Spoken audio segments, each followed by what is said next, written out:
యోగాంధ్ర దీనికి పిలుపు ఇవ్వబడింది, నినాదం ఇవ్వబడింది. రాష్ట్ర వ్యాప్తంగా బోర్డులు రాస్తున్నారు. యోగాంధ్ర నిర్వహించారు. దీనికి చాలా ఖర్చు కూడా పెట్టినట్టున్నారు. యోగాంధ్ర అనొచ్చు, యోగా ఇండియా అనొచ్చు.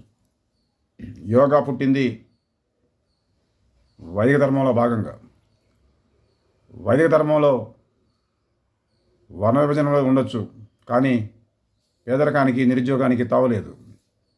అలాంటి ఆర్థిక విధానం వైదిక ధర్మంలోది. కానీ దాన్ని అవలంబించకుండా పేదరికాన్ని, నిరుద్యోగాన్ని అలానే ఉంచేటువంటి ఆర్థిక విధానాలను అవలంబిస్తూ పైకి మాత్రం యోగా డే, యోగా ఆంధ్ర, యోగా ఇండియా ఇలాంటి నినాదాలు మోసపూరితమైనవుతాయి. వీలుంటే పేదరికాన్ని, నిరుద్యోగాన్ని లేకుండా చేసే ఆర్థిక విధానాలు అవలంబించండి. నా పుస్తకంలో నేను చెప్పడం జరిగింది,